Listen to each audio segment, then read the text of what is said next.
Autoridades norte-americanas têm procurado executivos brasileiros condenados na Operação Lava Jato, para negociar acordos de cooperação.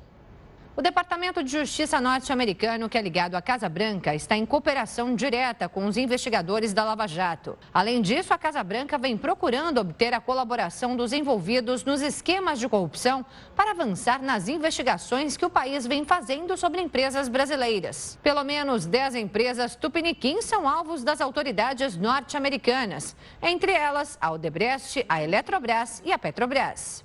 As investigações ocorrem porque o Tio Sam tem um pacto chamado Foreign Corrupt Practices Act, que visa coibir atos de corrupção.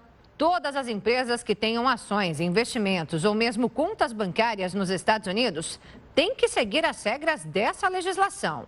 O trabalho dos investigadores quase sempre termina com a assinatura de acordos em que as empresas pagam poupudas multas ao Tesouro norte-americano. Só para se ter uma ideia, desde 2005, os Estados Unidos já receberam mais de 6 bilhões de dólares em multas decorrentes de suas leis anticorrupção.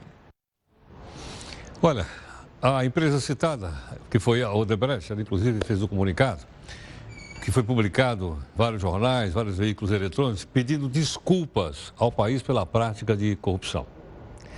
Eu não me lembro, sinceramente, de ter visto nenhuma outra empresa brasileira pedir desculpas. Já vi empresas internacionais, a Volkswagen já pediu desculpas, a Siemens já pediu desculpas, mas brasileira eu nunca vi.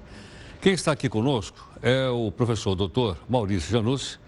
Doutor Maurício é advogado especialista em direito penal e é professor também da PUC.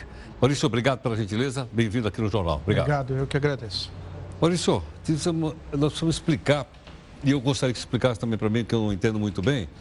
Ela vai assinar um acordo de leniência. O que significa exatamente um acordo de leniência? Um acordo de leniência, na verdade, é uma forma de uma compensação pela malversação que essa empresa teve ao produzir os contratos com o Estado ou com a Petrobras. Trocando em miúdos, é uma confissão de que falhou nas suas regras de conduta, que efetivamente obrou com corrupção, e que aquilo que ela recebeu, que era fruto de propina, será devolvido. Ou seja, é uma desculpa com compensação daquilo que foi retirado dos cofres públicos e que foi para o cofre particular dessa empresa. Agora, Maurício, explica uma coisa. Outros países também têm acordo de leniência ou não? Por exemplo, Estados Unidos tem? Então, não há um acordo propriamente de leniência, mas há, ao contrário, que eu acho mais correto, a fiscalização.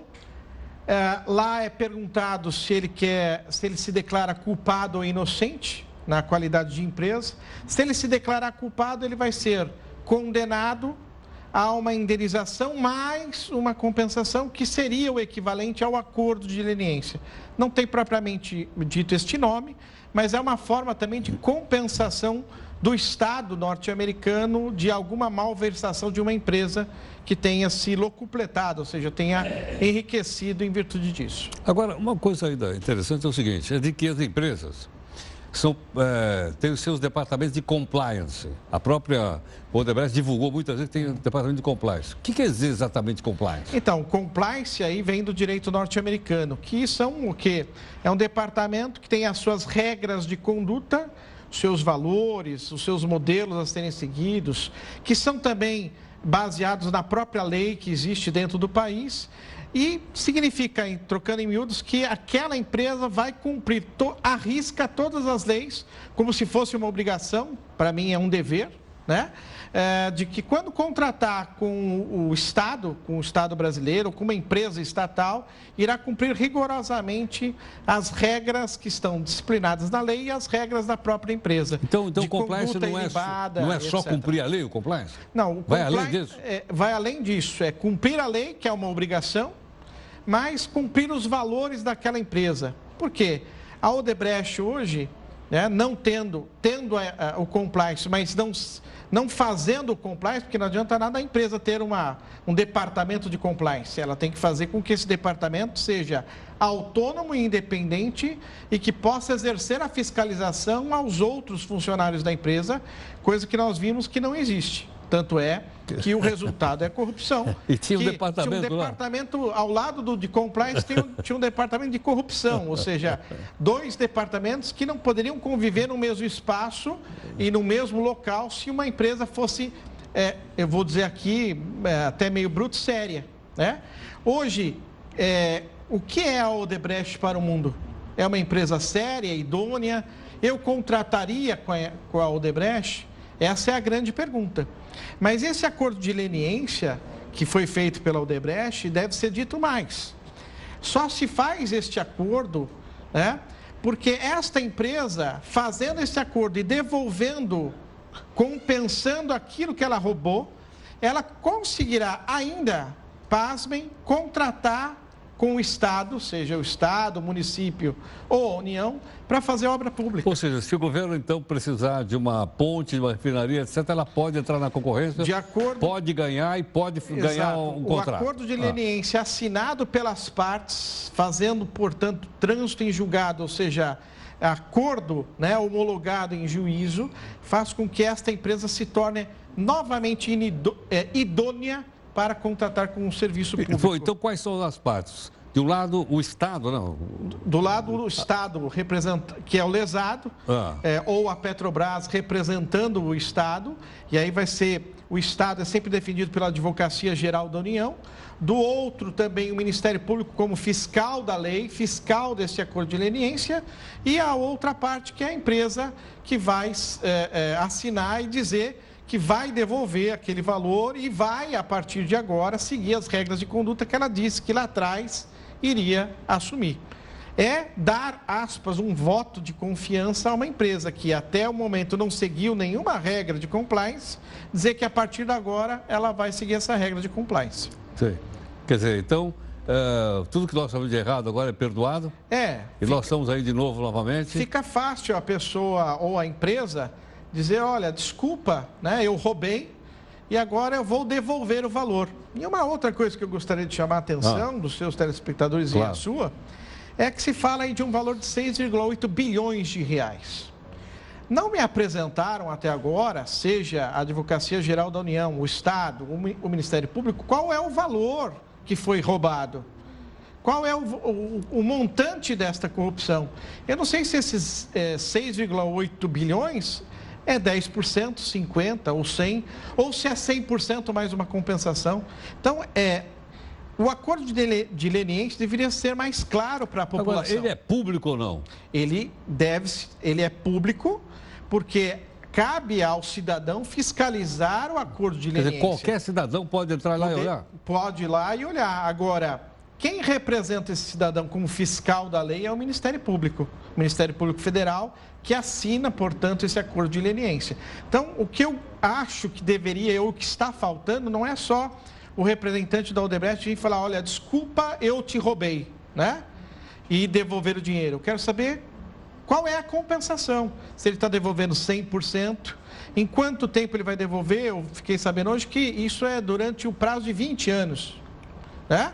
Agora, quando ele roubou, e se roubou nos governos que nós sabemos, que tiveram aí no poder 13 anos, então deveria ser no mesmo prazo, no mesmo período, e não em 20. É verdade. Né? Então, há algumas concessões que, para mim, são demasiadas, mas o Ministério Público Federal deve saber o que efetivamente é bom para o país e é bom para as partes envolvidas no problema. Certo. E divulgar isso, né? Que não, eu acho parece uma caixa preta que a gente não quer acesso. Eu acho que a transparência dos acordos de leniência, a transparência das delações premiadas deixam a desejar.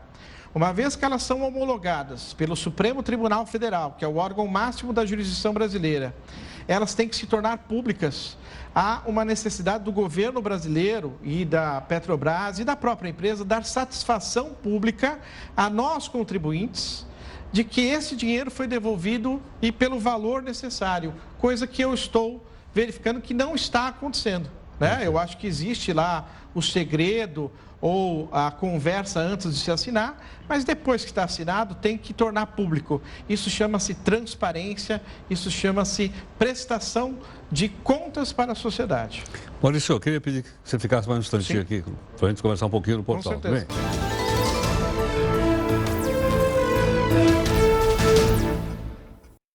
Dr. Maurício Januzzi, professor, advogado, professor da PUC, né, gentilmente aqui conosco. Maurício, agora uma questão mais direta. O compliance não pode também ser um braço do departamento de marketing? Então, da Odebrecht me parece que foi, né?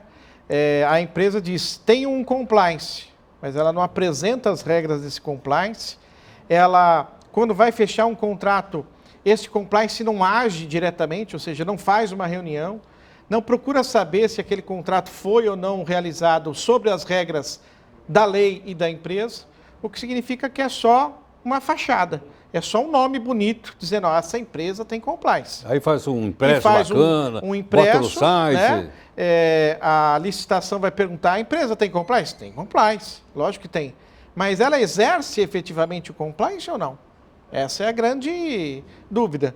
A Odebrecht, quando foi criada, ela, por ser uma empresa que faz contratos internacionais, era exigido dela o compliance que não era exigido no país, no Brasil. Exatamente. Então ela já tinha regras de compliance antes de que houvesse a exigência por meio da lei brasileira de ter as regras. Mas uma coisa é ter, outra coisa é exercer, fazer com que ela se torne efetiva. Maurício, obrigado pela gentileza, prazer em conhecê-lo. Muito grato. Ok, muito obrigado.